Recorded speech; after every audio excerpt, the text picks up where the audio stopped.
안녕하세요. 수익의 달인 수달스탁입니다. 2021년 8월 3일 오전장 미리 보기 시간입니다.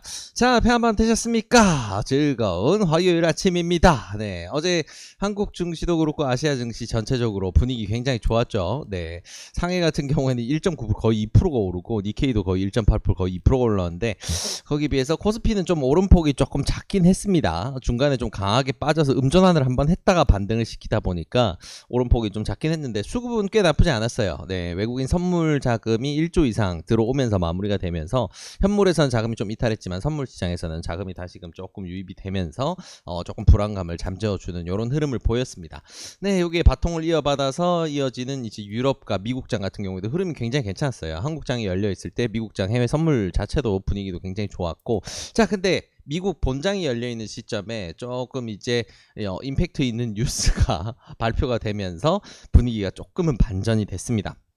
어떤 내용이었냐?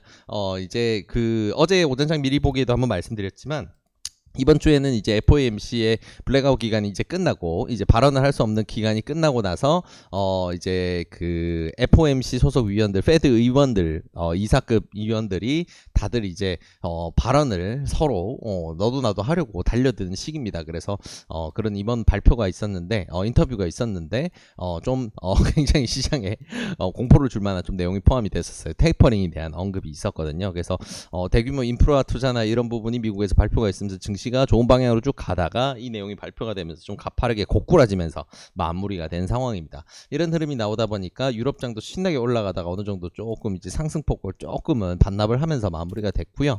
그래서 여기 바통을 이어받는 아시아장 같은 경우는 아침에 좀 불같이 올리는 흐름은 조금 나오기 힘들 수도 있겠다. 근데 이제 우리 한국장 열려 있는 상황에서 해외장의 움직임에 따라서 이제 외국인 선물 자금이라든가 현물 자금이 움직이면서 전체적으로 좀 좋은 흐름 보여주지 않을까 기대가 됩니다. 어제 좀 오후장에는 또 삼성전자라든가 주요 반도체 종목들 수급도 어느 정도 좀 들어오는 게 확인이 됐었기 때문에 너무 큰 변수만 없다면 그래도 뭐 나쁜 쪽보다는 좋은 방향으로 좀 기대감을 가질 수 있는 하루가 아닐까 생각해 볼 수 있을 것 같네요. 네, 그래서 시장 상황은 이 정도로 정리해 보면 될 것 같고요. 시장에 영향을 미쳤던 뉴스 그리고 주요한 내용들 두 가지 정도만 챙겨보고 마무리를 해보도록 하겠습니다. 자, 좀 전에 말씀드렸던 그 내용입니다.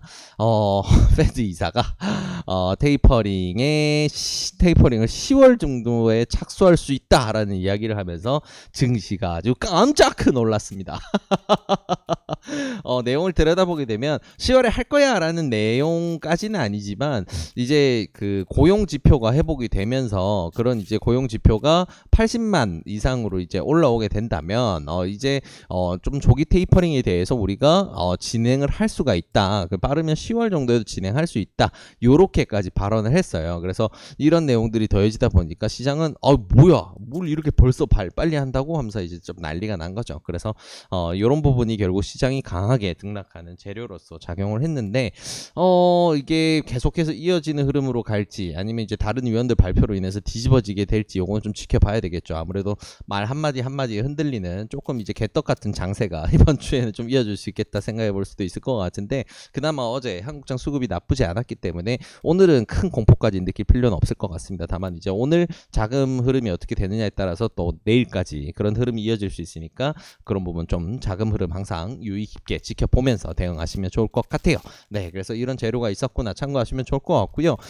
한동안 계속해서 이제 배터리 섹터 너무너무 뜨거웠죠. 주요 종목도 전부 다 우상향하고 신고가 갱신하고 날라샹 날라리 날라 아주 그냥 날라다녔습니다.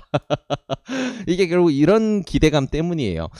설비 투자를 본격적으로 늘려서 이 자금들 바탕으로 해서 세계 패권을 계속해서 가져가겠다라는 게 이제 한국 배터리 회사들의 이제 전략인데 이제까지 이제 한국의 주요 3사들이 지금 설비 투자에 쏟아부은 돈만 26조 원에 달합니다. 그래서 그러다 보니까 흑자가 나기가 힘든 구조죠. 네, 버는 족족 때려박아서 다음 이제 더 큰 생산을 위해서 이제 설비 투자를 해버리다 보니까 계속해서 이제 매출이나 이런 부분은 꾸준히 성장을 하고 있지만 이제 단기 순이익이 지키지 않고 이제 적자를 기록한다든가 이런 흐름들이 나왔었죠. 근데 이게 이제 설비 투자가 어느 정도 마무리됐고 이런 대규모 설비 투자 이후에 발생하는 대규모 매출 신장을 통해서 흑자 전환을 앞두고 있다. 이게 이제 사실 가장 큰 이슈거든요. 가장 큰 호재거리입니다. 진짜로 이제 이런 이제 커브를 그리는 거죠. 단기 순이익, 회사가 기록하는 순이익이 이런 식으로 이제 꺾여서 올라가는 시기. 이 초입부터 해서 주식을 가지고 있었을 때 가장 큰 수익을 볼 수 있다 보니까 이런 기대감 때문에 이미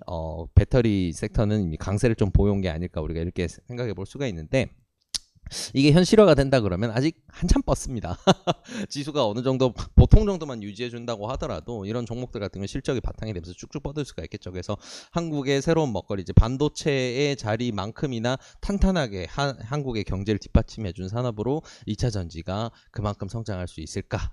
그냥 우리가 계속 주목해서 지켜봐야 될 부분이고, 미래 먹거리의 중심에 있다 보니까 앞으로도 유망하다라는 거는 당연히 당연한 부분이겠죠. 네, 그래서 이런 부분에 설비 투자가 이렇게 진행이 된 부분, 그리고 설비 투자를 바탕으로 해서 성장하고 있는 부분 굉장히 호재성 내용이고요. 그래서 2차 전지 섹터는 앞으로도 우리가 반도체 섹터를 증시에서 빼놓지 않고 보는 것처럼 언제나 지켜봐야 되는 종목이라는 거 이렇게 참고하시면 좋을 것 같습니다. 네, 그래서 시장 상황과 주요 뉴스들을 이렇게 정리해봤는데요. 이 내용들 바탕으로 해서 오늘도 좋은 결과 있으시길 진심으로 바라겠습니다. 이 영상이 도움이 되셨다면 구독과 좋아요를 통해서 저희 수다스탁을 응원해 주시기 바랍니다. 감사합니다.